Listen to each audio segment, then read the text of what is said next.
Good morning from Panhandle Outdoors, America's only daily outdoor TV show. Your source for fishing, hunting, and information for folks who enjoy the great outdoors. Now sit back, relax. It's Panhandle Outdoors. Good morning, folks. Welcome to Panhandle Outdoors. I'm Winston Chester. I'm glad you're here. Haven't seen y'all since last year. Really been missing you. We're glad to be back, starting off 2019. So we're glad to be here, and we've got all kind of exciting things coming up this year. We're going to talk about it later, but first, as always, our weather. And I've ran across something interesting. I'm going to do the weather, then I'm going to show you something. But high today, of course, it's brought to us by Haney Technical Center. High today, 70. Low is all the way down to 63. Now that's warm. Water temperature is 65, okay? And river reading, take a look at our river readings. The Apalachicola Bluntstown, folks, is at 21 foot. Got a little bit of drop to it. It's just, Apalachicola has just been like that for a month. It is just super high. And so is the Choctawhatchee at Caryville. It's reading a 12 foot, and 12 foot is high. 12 and 13 foot is high on the Choctawhatchee, and both of them are staying up pretty high. Not much relief inside. Our tide chart brought to us by Kent Forest Lawn. Good strong tides. A low tide this morning at 5:07, and a high tide at 6:53. Good strong tides the next 4 or 5 days. This weekend will be excellent tidal flow.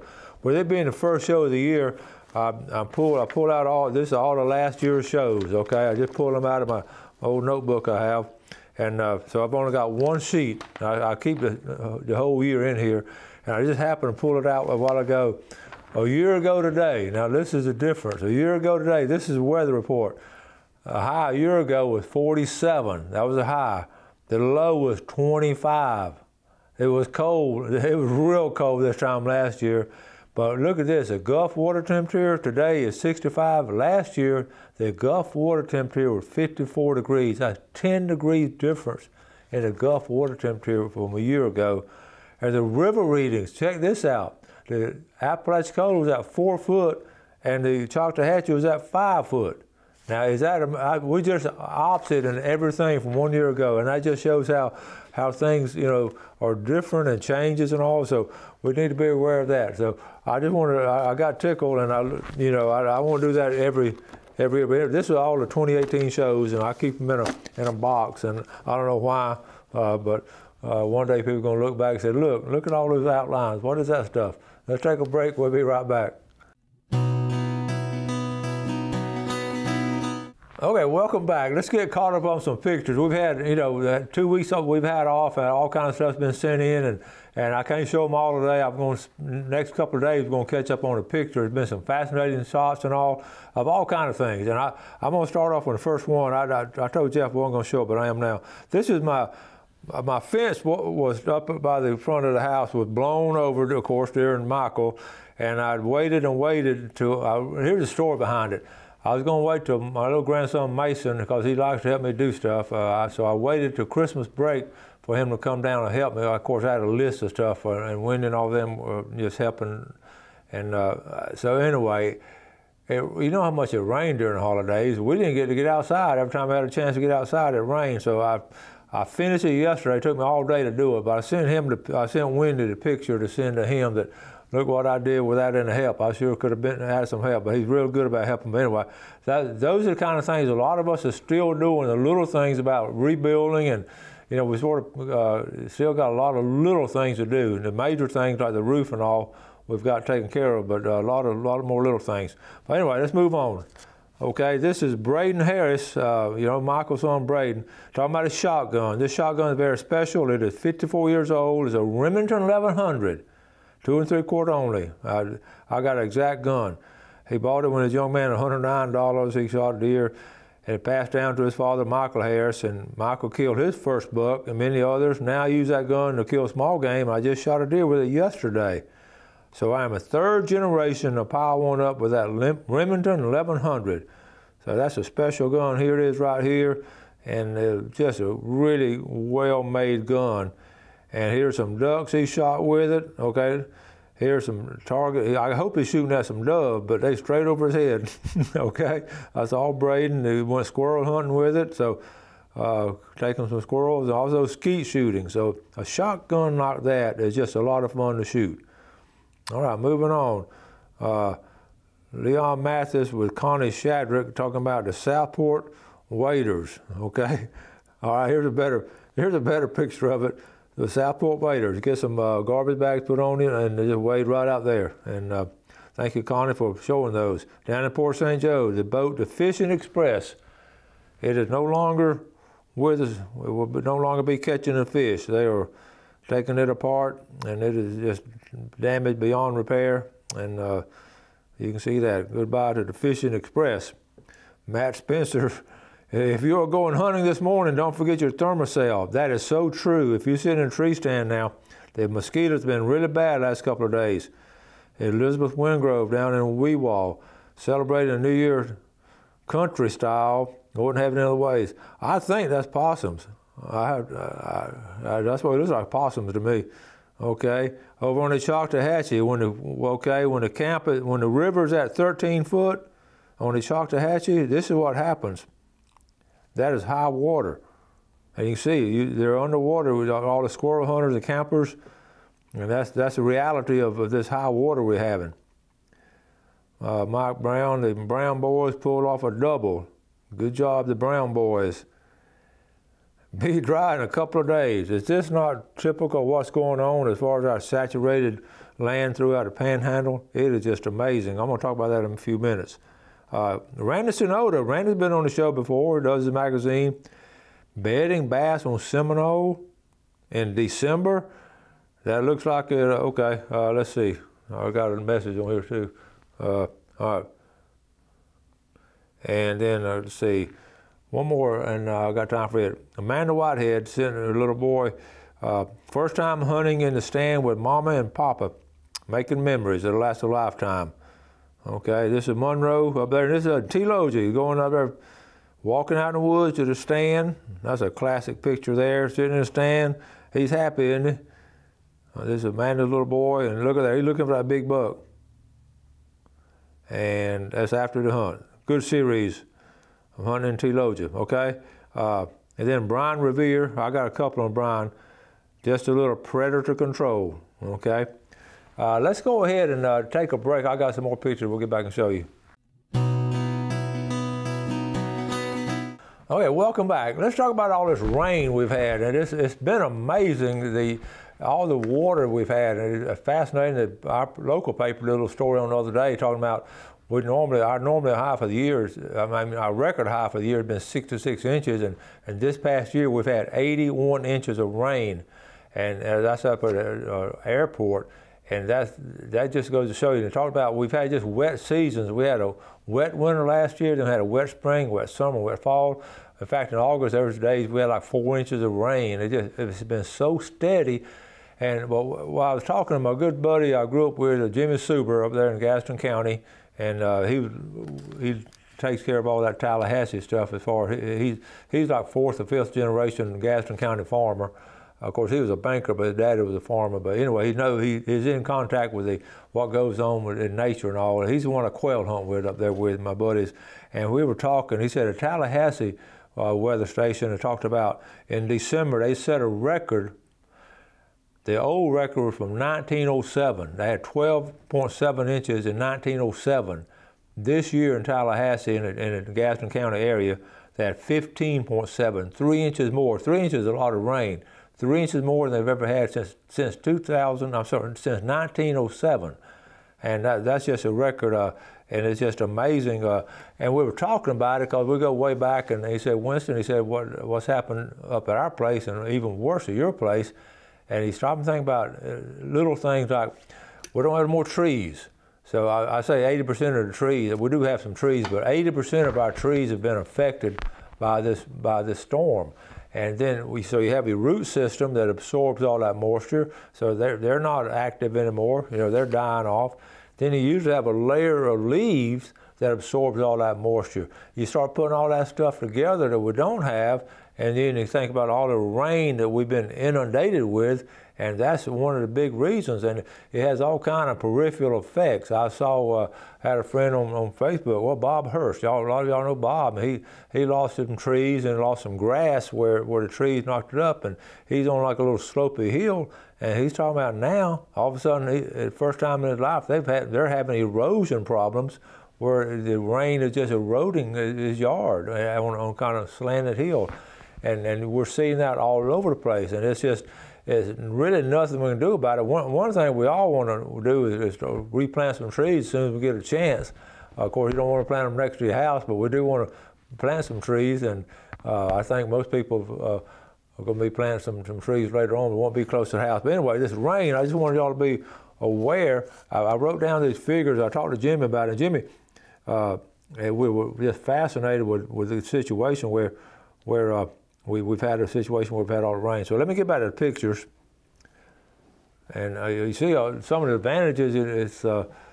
It's really replenishing our aquifer. we're getting a lot of aquifer. Okay, I think I got it up now. Let's pick up where we left off. I was left off with let me see. Let me find it. Okay, I left off Brian Revere on predator control, but then he also posted about his little daughter Emma, all on her own with her granddad's 223 he gave her. We've been practicing head and neck shots, and this is really what's happened.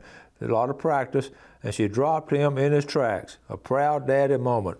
Okay, that's a great picture. Congratulations, Emma. And here he posted this again a couple days later.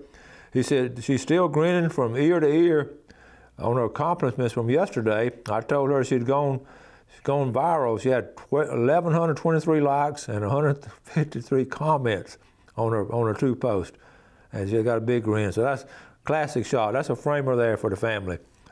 Here's Ronnie Groom's grandson, Ron, one of my former students, and he'd like to start the day off with a buck like that. Good job, Ron. We got your dog there. Okay, this is a funny one to me. Ben Steele.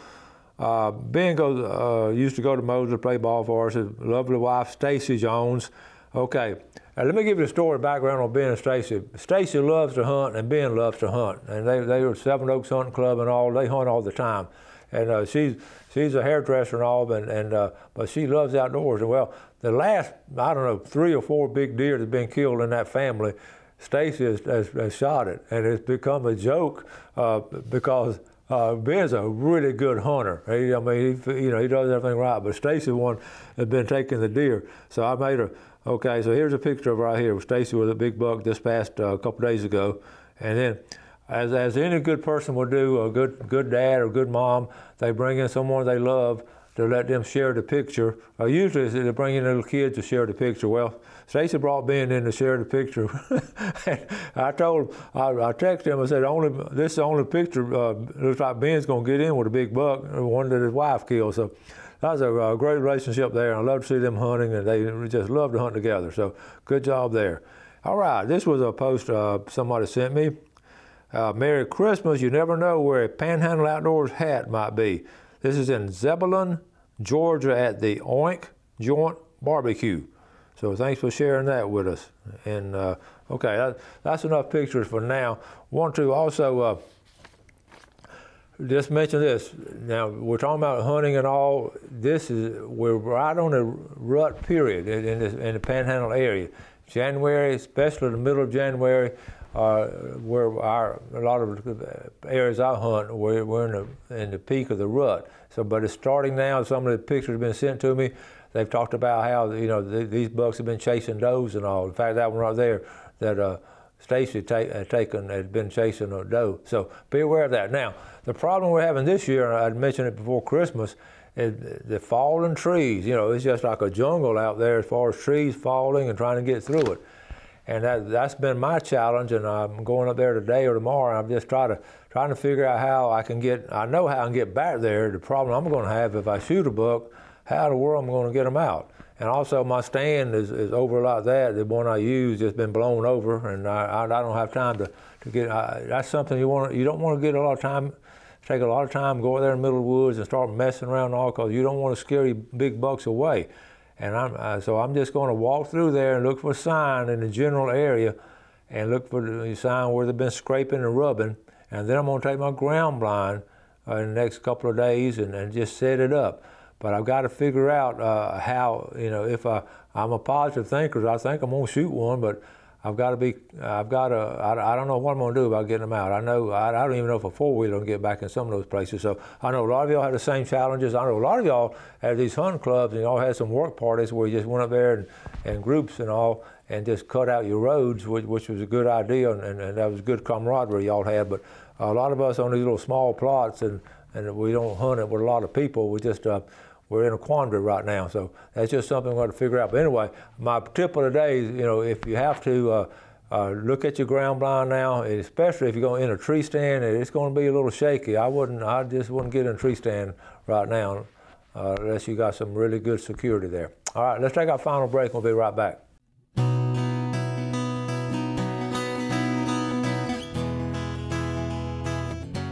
All right, welcome back. Let's take a look at our fishing game times for today, brought to us by Blue Water Outriggers down in Port St. Joe. Made several trips down there during the holidays. Everybody's doing great down there, and the store is still booming. I mean, people came down. People still came out on the Cape and had places to stay, and they were in Blue Water Outriggers, and they got new T-shirts and all kinds of stuff. So, cool place. 9:52 to 11:52 this morning, and tonight 10:17 to 12:17, and if you haven't eaten at a deli in at Piggly Wiggly in St. Joe, right next door to Blue Water Outriggers, they just charge you by the weight. I love doing that because you just fix your plate, and then you check out, they weigh it and just charge you. So I always try to figure out lightweight food, but some of that fried chicken, I just have to get it every now and then. But that's some really well home-cooked meals right there at the deli in Piggly Wiggly. So stop by there. All right, I was going to also mention, February's coming up, and we have sheephead season. Okay, so go ahead and start making plans. We got deer season right now, hit it hard in January, and February sheephead, and it's just should be a good year. I was talking about resolutions. I know a lot of y'all made resolutions. Some of y'all don't believe in them. I've always believed in them and always done them, and I always believe in writing them down. Sometimes they were redundant because I felt like maybe, I always look back on my other resolutions and say, well, did I do that? And a lot of times I did, and sometimes I didn't quite do it. So I'm going to go over my 10. I always make 10, and I also have some for the show, and I may get to those or may not. But anyway, if I do, let's start on my personal ones. Number one, and these not in any particular order, but these ones I just thought of. Number one is just help others. There's so many people right now in our area need help in all kind of ways, and we just have to make time to do that. And it's been so fulfilling to see so many people coming from out of town helping us. Now we're at a point now where we have to help ourselves as much as we can and help others as much as we can if we're physically able to do it. And we really need to help those folks who haven't had much help. And there's all kind of things we can do. And I just want to do that. Number two, again, this has always been a good one, but I hadn't written this one down in several years, and quality family time. And we're our extended family, just spend quality time with them. We do that, but I just never get enough of that, it seems like, and we just really have, when we get together, we just all have just a great time, and that's just so important. Number three, I put pray, and I do that on a regular basis, but I just try to be specific. In my lifetime, I've seen so many prayers answered, not just on our family's behalf, on other people and all. And of course, everything you pray for, you're not going to get it. You can't pray for, Lord, please let me win the lottery this weekend. Those prayers and all. But I'm serious about praying. I feel strong about that, and I do that on a regular basis. And I've seen a lot of answered prayers. Number four, I'm going to do more freshwater fishing. This is a carryover from last year because I didn't quite get to do as much as I wanted to last year, but I've got it down here for this year. And number five, now check this out, fish the spring run hard. I'm going to really hit this year the spring run on Pompano and Spanish. It's going to be starting in late March and especially April. And by that time, all of our pent-up desires about going outdoors and all and going fishing is going to be culminating by March and April. So I'm just going to disappear. If I may do the show on remote or let Bill Allen do it for a whole week. I want to fish a week at a time, and just don't do anything but fish. Just fish and eat and sleep. Seriously. Okay, number six. Cut down on plastics. I'm not one of these huge tree huggers, but I believe in taking care of our environment. I'm strong about that. And plastics, if you do any kind of research and all, see the sea of plastics and all, and Wendy and I have been talking about it. She's really trying to teach our kids a lot. The plastic straws, I believe in that. We don't really have to have plastic straws. You don't have to have a straw. I mean, you know, that's just I just feel strong about that. And refilling our water, little plastic bottles of water, goodness gracious. If you just refill one of them, you cut your consumption in half. So I'm gonna really work on that. That was number 6. Number 7, finish rebuilding. You know, we're on the downhill side of rebuilding our place, and I did the fence and all, a bunch of little things, and just finish that up. And springtime, we want to get the pine straw going and get the yard looking good, but we ain't even started outdoors yet. But I know some of y'all understand what I mean by finish it up on that rebuilding. And number 8, less social media, and try to balance out my social media with my Bible reading. That's going to be a challenge. Number 9, just protect the resources we have. The swamps and the seashores and the rivers and the creeks and all. Do all we can to protect them and take care of them. It's more of a challenge than ever before. And it's going to be fascinating to see when we're rebuilding how people are trying to take care of it. You can't fill in the swampland and build on top of it. And that's one of the reasons we're having so much flooding now.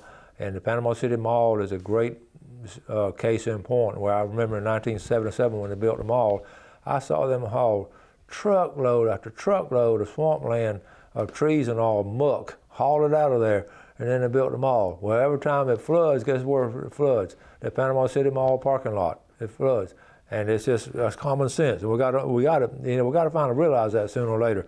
And number 10, I'm gonna get a new freezer. That's a resolution. We lost our freezer in the storm. I lost all my fish and my deer meat, and that's mainly what I keep in the freezer. So I want to restock my freezer, but I got to get a new freezer, and we're going to. That's just a personal goal of ours, to get a new freezer. Okay, so that's our resolutions. I'll talk about our show resolutions maybe tomorrow or the next day, about what we want to try to accomplish on the show, some of the things we want to do. But that's just my personal resolutions. I'll ask you to write down some of yours, and just write them down and try to check them out and all. Got to wrap it up for today. We got through the first show of the year, and we made it. And I wish we could get some of the cold weather we had last year. Y'all have a great day. Do something good today for your fellow man, and God bless. Thanks for watching America's only daily outdoor TV show, Panhandle Outdoors with Winston Chester, featuring hunting, fishing, and other activities and information to help you enjoy the great outdoors. Join us next time for Panhandle Outdoors.